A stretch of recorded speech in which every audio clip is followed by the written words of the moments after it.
On refait la semaine, Dorian. Alors ces élections américaines, tout le monde les attendait. Petite surprise quand même. Et puis impact sur les marchés massif.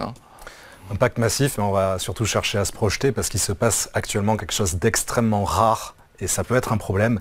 C'est qu'on a un consensus de marché absolument unanime. Après un événement politique majeur, vous l'avez dit, l'élection de Donald Trump.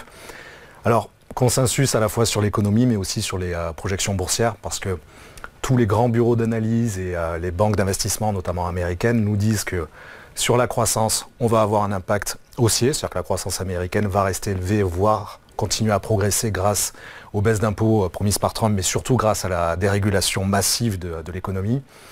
Impact à la hausse aussi sur l'inflation avec les droits de douane qui vont être rehaussés jusqu'à 60% sur les importations chinoises, 10 à 20 sur les importations européennes. Impact également sur l'inflation parce qu'avec l'expulsion massive de millions d'immigrés, ça va jouer à la hausse sur les bas salaires. Et puis, impact à la baisse cette fois-ci plutôt sur les actions européennes parce que nos marges, nos perspectives vont être grignotées, c'est le moins que l'on puisse dire, en tout cas elles vont être attaquées à la fois par la politique de dérégulation américaine, mais aussi par un mouvement de délocalisation qui avait commencé sous Biden avec le plan massif de l'IRA, également parce que l'énergie est beaucoup moins chère aux États-Unis. Pour les actions chinoises, c'est un peu plus délicat parce que ça va beaucoup dépendre de leur plan de relance. Ça, c'est un autre sujet. Et puis jusqu'à présent, les marchés ont été plutôt perplexes. Donc on a cette unanimité qui est vraiment extraordinaire, extrêmement rare sur les marchés. Et puis alors très concrètement, au niveau de la bourse, ça se traduit par une anticipation de hausse de l'ordre de 10 à 15% par an du S&P 500 pendant ce mandat de Donald Trump. Pour le dire autrement, en fait, le consensus dit qu'on rentre dans une grande période de certitude. On a eu une forte chute du VIX d'ailleurs, de l'indice de la peur, l'indice de volatilité du S&P juste après l'élection, et non pas dans une période d'incertitude comme ça a été le cas après la première élection en 2016 où Trump n'avait ni programme ni équipe. Dans les secteurs, a priori ce serait, toujours selon le consensus, surtout les bancaires, les fossiles, les énergies fossiles, et la tech qui devrait fortement progresser et profiter de ces dérégulations massives. Ça va être le Far West, pour le dire autrement. Il y a à la limite peut-être un petit bémol sur la tech, c'est que hier ou avant-hier, Trump a nommé un responsable des télécoms qui aurait pour mission de démanteler certains géants. Mais enfin, c'est une menace assez récurrente ces dernières années. Et globalement, le consensus dit sur l'IA, sur la tech, l'énorme hausse de ces derniers mois, dernières années devrait perdurer. Et puis un impact baissier sur l'euro-dollar. Le pétrole, il veut forer à fond et il veut imposer, on lui souhaite, la paix au Moyen-Orient. Impact sur les obligations US. Et alors sur l'or, c'est un peu plus délicat. C'est surtout un impact à court terme avec la hausse du dollar et cette période de certitude selon le marché. On a eu un impact plutôt baissier. Mais structurellement, ça resterait plutôt haussier sur le moyen long terme. Vous parlez de certitude pendant le mandat, enfin en tout cas un surcroît de certitude dans le consensus des marchés.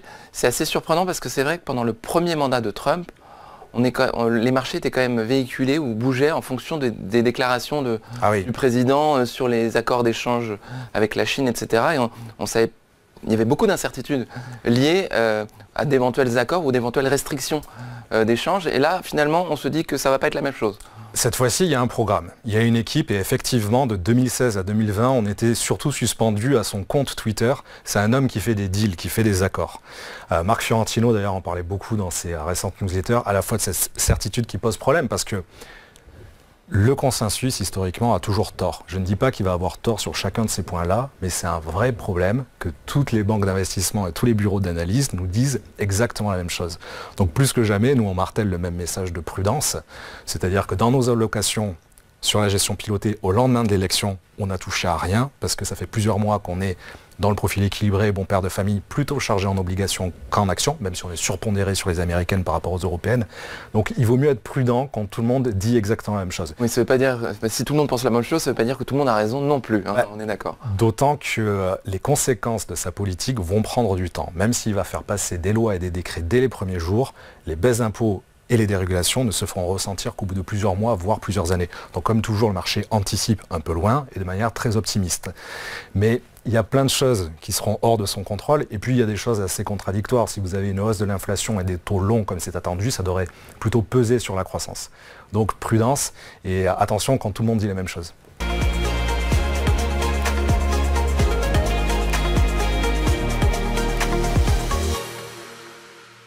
Le coup de cœur des traders, vous connaissez le principe, peut-être si vous connaissez l'émission. Chacun de nos invités assis autour de la table a 60 secondes, pas une de plus, pour convaincre les deux autres, pour déterminer s'il y a trade ou pas trade, évidemment, comme le nom de l'émission. On va commencer par Dorian. On va afficher le chronomètre derrière moi. C'est fait. 3, 2, 1, Dorian, c'est à vous. Alors c'est une opération de court terme que l'on a récemment recommandée chez Meilleur Taux Placement. On l'a dit tout à l'heure, on traverse une période compliquée pour les actions européennes et françaises depuis l'élection de Trump, donc on se rabat plutôt sur des valeurs défensives. Notre valeur défensive préférée, c'est Air Liquide qui a baissé de 10% depuis fin septembre. Techniquement, en fait, on revient sur le bas de ce rectangle bleu, ce qu'on appelle un range. C'est un prix d'achat intéressant en ce moment, c'est un peu les soldes d'après ce moins 10%, entre 159 et 160 euros. Notre stop loss, on l'a placé sous les 152 euros, c'est-à-dire sous la courbe rouge qui est la moyenne mobile de période 100 sur le long terme. Et puis alors, il y a 3 objectifs potentiels. À court terme, un peu en dessous des 163,50. À moyen terme, mais en réalité c'est le niveau que l'on vise, et à horizon 1 mois seulement, on serait plutôt un peu en dessous des 168. Et enfin, un peu en dessous des 173 pour un niveau plus lointain. Voilà, donc on se rabat plutôt sur les défensives en cette période compliquée pour les actions françaises. Merci beaucoup Dorian. Alors Tommy, Jean-Louis, qu'en pensez-vous? Est-ce qu'il y a trade ou pas trade? Vous avez quelques secondes pour réfléchir. Tout le monde est d'accord? Non? Moyen. On va commencer par vous Jean-Louis. L'idée, je pense actuellement, comme je le disais sur l'ambiance générale, etc., c'est d'aller chercher sur de très belles valeurs des points d'entrée. Là-dessus, on se rejoint. Air Liquide, c'est une très belle valeur, bien évidemment.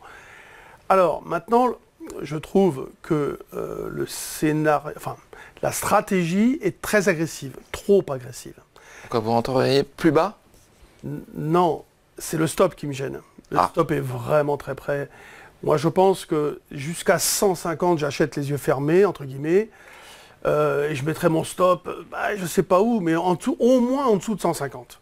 Voilà, c'est la seule chose qui va... on l'a pas, je pense qu'hier, on ne l'a pas déclenché, mais on est sorti du rectangle hier. Bon, on est allé à 159, 158, 50, quelque chose comme ça. On en est très loin des 152, hein, et en plus un peu en dessous. Oui, mais tout va tellement vite. Moi, voilà, c'est tout. Moi, je cherche des points d'entrée. Même scénario, mais un peu plus bas. Je ne mets pas de stop si près. Alors, éventuellement, si les gens veulent, à un moment donné, considérer que le scénario, il est... Mais c'est l'indice qui va nous donner la réponse. Si on passe sous les 7000, si on a de mauvaises nouvelles. Mais on voit la capacité du marché à rebondir. Donc, manifestement, on est dans une situation où il n'y a pas de pression vendeuse significative. Il y a quelques phénomènes moutonniers. Je ne peux même pas dire qu'il y a des algos qui vendent. C'est pas assez... Voilà, non, je trouve que c'est un petit peu agressif, voilà, tout simplement. Mais c'est une excellente valeur, bien évidemment. Merci Jean-Louis. Tommy, qu'est-ce que vous en pensez? Je suis d'accord avec Dorian aussi sur le fait que c'est une belle valeur. Elle est sur un support technique significatif. Donc le stop est peut-être un petit peu court, comme le dit Jean-Louis, mais pareil, je serai à la chose. Alors le support, en fait, si l'action Air Liquide redescend un petit peu, on peut changer de support à 155 aussi, non? Il n'y a pas quelque chose à 155? Il y a ça d'une part. D'autre part, en fait, pour compenser le côté un peu risqué d'une manière générale sur les actions françaises en ce moment, on a opté pour un faible effet de levier, c'est-à-dire qu'on est à x2 sur un turbo-call. Outre le stop, effectivement, pour avoir un bon risk-reward, pour pas trop l'aggraver si on le met sous 150, c'est surtout le levier qui est important. Très bien, c'est très clair. Merci beaucoup Dorian.